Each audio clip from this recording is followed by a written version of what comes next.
Welcome back to the Wake Man channel.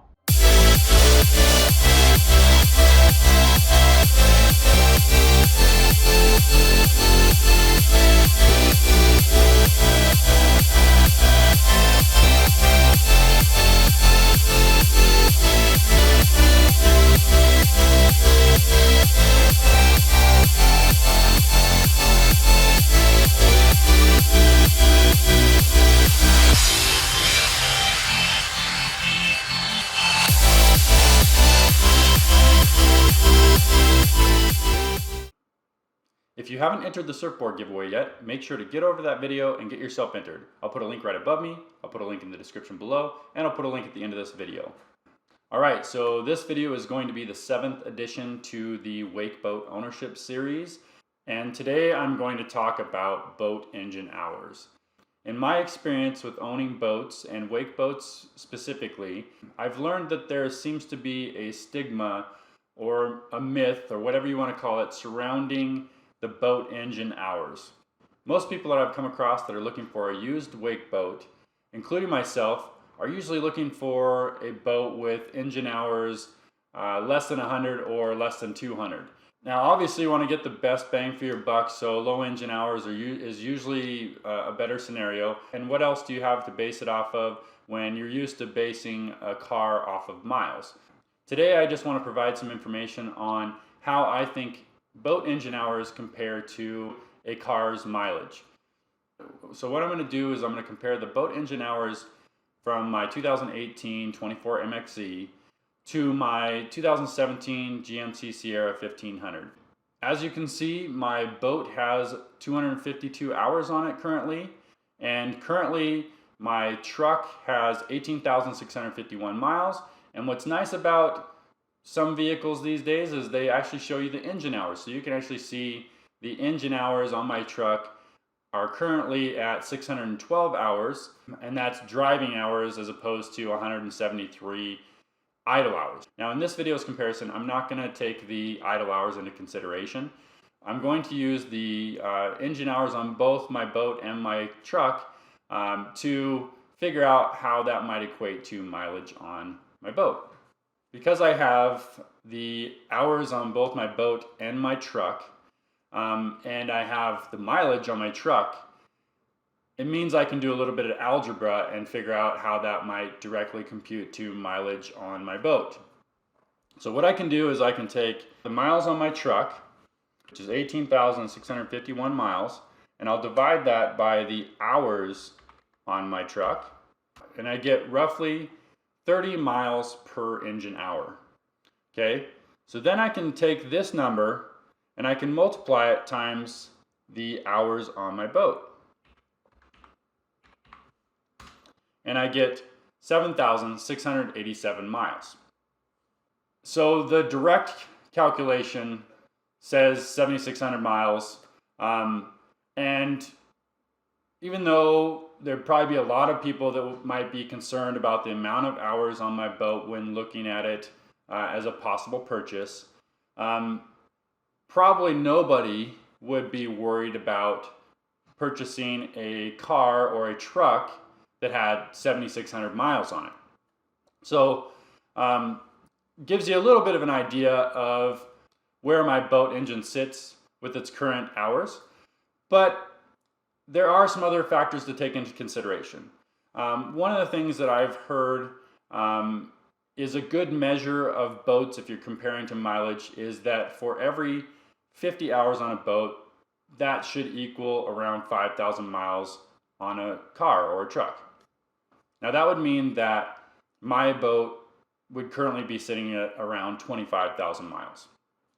I actually don't think that that is a great comparison, although it's a useful tool to be able to think about it quickly in your head if you are looking at boats and deciding on a purchase. I do think the 5,000 miles per 50 hours is a useful tool to be able to figure that out quickly.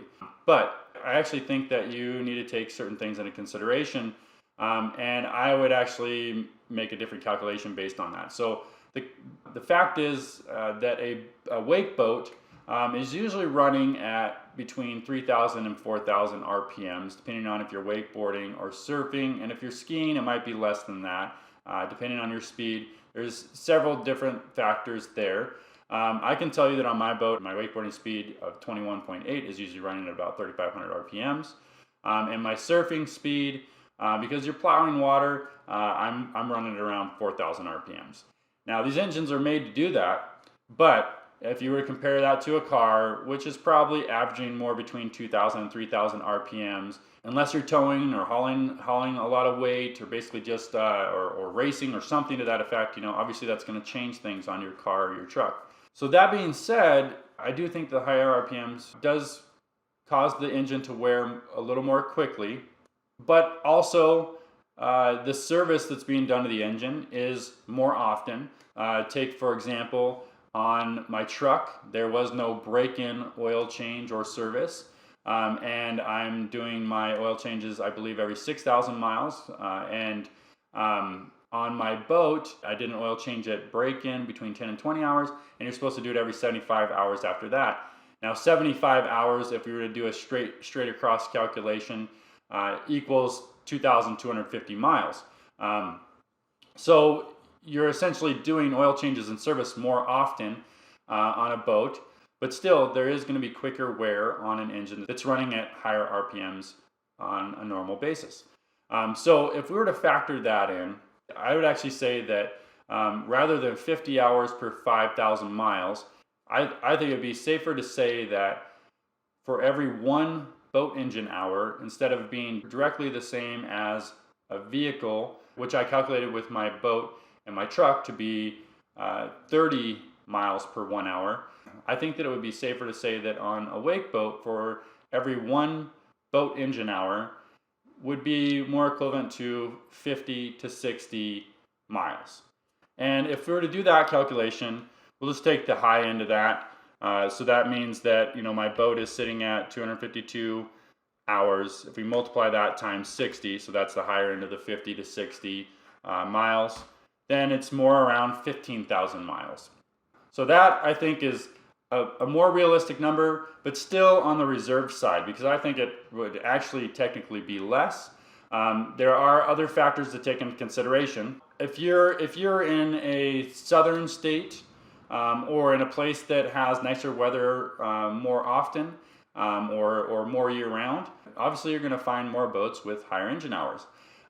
Whereas if you're in the Northwest like me, the statistic for boat owners in the Northwest for fresh water is that they only put 40 to 50 hours on their boat each year. So there's going to be more options for lower hour boats in the Northwest, is basically what that means. But comparatively, there will be more boats available and sold in more southern states because they have more time throughout the year to use it. So it's more common to own a boat in those states. Another big factor to take into consideration is, let's just say that there are two different boats you're looking at, and they both have right around 50 hours on them. One has been stored inside, and the other has not. Obviously, how a boat is taken care of is going to play a big factor, because although the engine may be perfectly fine, the rest of the boat can vary by a lot depending on how it's been taken care of. And same goes for the engine. If the engine hasn't been taken care of properly, that can heavily affect things. Whereas if we were talking about a car or a truck, cars and trucks are more equipped to handle the outdoor elements because they're completely sealed, whereas a boat, even with the cover on, is not completely sealed. You can have water still get in, you can get mold, those types of things can happen. So that's gonna heavily affect the condition and the value of a boat, regardless of engine hours. So that's all I have for this video. I hope this information helped you. Thank you for watching this video. If you enjoyed it, please give it a thumbs up. If you have other ideas or thoughts or tips on this subject, please leave them in the comments below. If you're new to this channel, please subscribe and hit that notifications bell so you can be notified of my future videos. I'll see you next week.